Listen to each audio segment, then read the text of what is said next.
You don't need to be the loudest person in the room to dominate. You don't need to be the smartest person in the room to win. But you do need to stop playing like everyone else. Because the people you're trying to beat, they're not stronger than you. They're just smarter at strategy. And today I'm giving you 5 rules that flip the entire game. People think power is loud. They think dominance is about being the center of attention, making noise, being the alpha in every conversation. But that's not how real power works. Real power is invisible until it hits. Real dominance doesn't yell, it watches.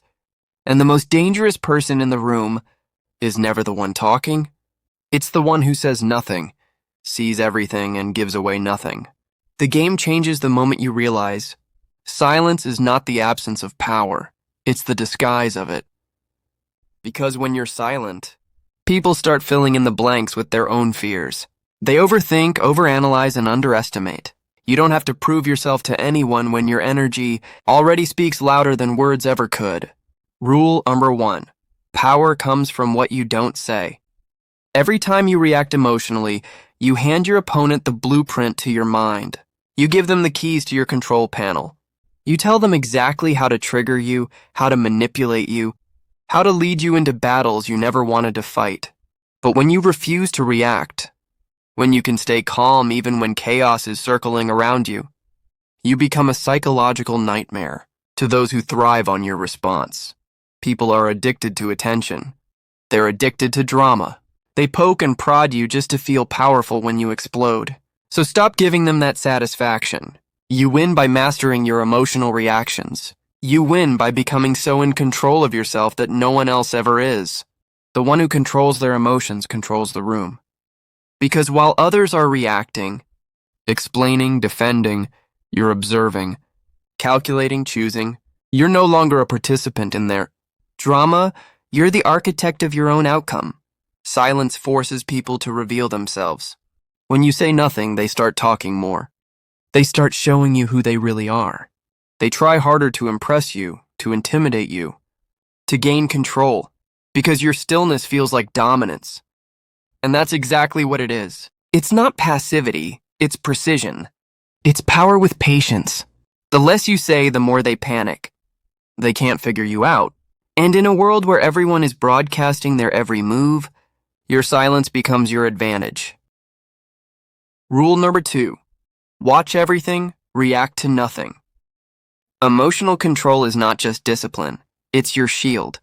It protects you from being manipulated by people who prey on your weaknesses. When you don't flinch, you don't fall. When you don't argue, you don't bleed. When you don't react, you don't lose control. This doesn't mean you don't feel, it means you don't expose what you feel. You channel it. You use it as fuel, not as a leash that someone else can tug on. They can try to provoke you. They can throw words, insults, threats. But when you stay calm, when you look them in the eye, and refuse to break, you turn their power to dust. They expected a fight. You gave them silence. They wanted a reaction. You gave them a mirror. That's when they realize they have no control over you.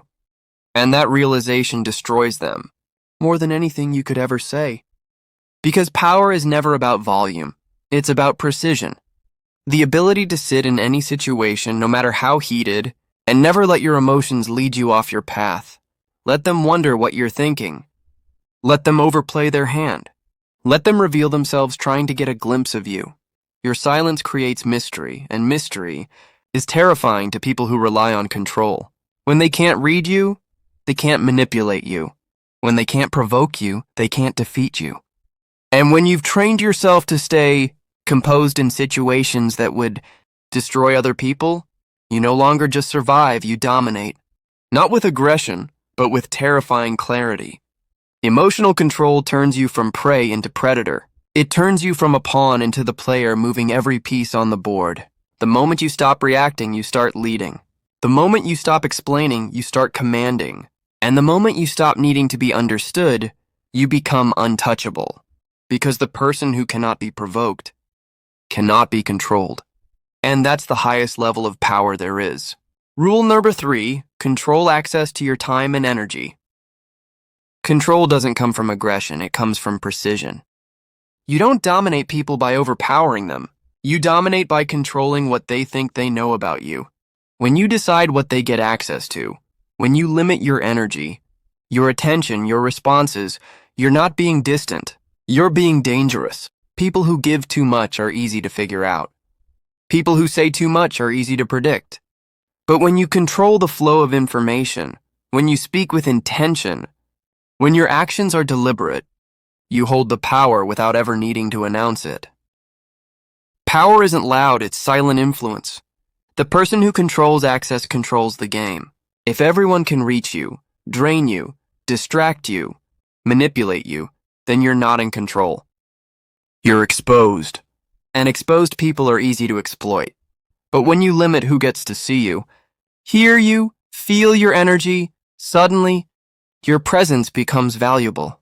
The less available you are, the more powerful you appear. Scarcity creates strength. You don't need to chase attention to win. You need to decide who gets to earn your time. You need to make your presence so intentional that it disrupts the room when you enter and echoes when you leave.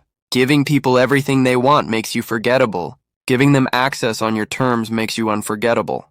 This isn't about playing hard to get. It's about being hard to manipulate. When you're predictable, they play you. When you're intentional, they fear you. Rule number 4, be predictably unpredictable. Every time you say yes when you should say no, every time you give your energy to people who don't deserve it, you're training them to believe they can control you. But the moment you start protecting your time, your mind, your peace, you send a new message. I'm not here to please you. I'm here to build something bigger than your approval. You want to dominate? Start by setting boundaries so sharp they cut off the leeches before they get a grip. Stop explaining your standards. Stop apologizing for protecting your energy. Every move you make should be strategic.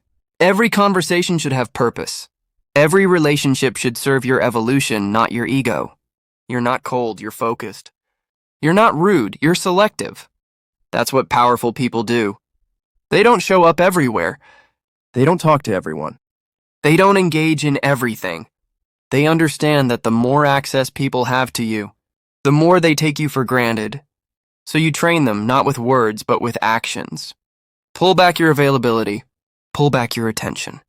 Pull back your emotional investment from people who haven't earned it. And watch how fast they shift. Some will chase harder. Some will get angry. Some will call you selfish. Let them. That reaction is proof that your boundaries are working. That emotional distance you create, it's not just space, it's leverage. Because when people can't predict your every move, they start playing more carefully. When they can't access you whenever they want, they start valuing the moments they do. You create dominance by being disciplined. You create power by being unpredictable. Rule number 5, make them play your game, not theirs. Give people what they want, but only on your terms. Give love, but only when it won't cost you your sanity. Give support, but only when it doesn't sabotage your own growth. Give presence, but only when it aligns with your purpose. Because everything you give away teaches people how to treat you. And if you give away too much, they learn that you're disposable. But when you show that your time, your energy, your access is earned, not given, you teach people how to respect you. You don't need to announce your standards. You enforce them by what you tolerate. And when someone crosses the line, you don't explain, you remove. That kind of control makes people nervous. It makes weak people uncomfortable because they can't manipulate what they can't predict. They can't control what they can't reach. That's the point. You want to be dominant? Be the one they can't figure out. Be the one who doesn't respond the way they expected. Be the one who listens more, speaks less, and moves only when it benefits your mission. Let them be confused. Let them wonder. Let them talk. While they gossip, you grow. While they guess, you execute. While they try to provoke you, you disappear into focus. That's how you win, quietly, strategically, relentlessly. Final words, become the person no one can manipulate. You want to own your life? Start controlling who and what you give access to. Because not everyone deserves your story. Not everyone deserves your energy. And not everyone deserves a front row seat to your transformation. When you control access, you don't just protect your peace, you amplify your power. And the more selective you become, the more magnetic you become. People want what they can't have, so stop being available to everyone. Start being valuable to yourself. That's how you create dominance without ever raising your voice. That's how you become untouchable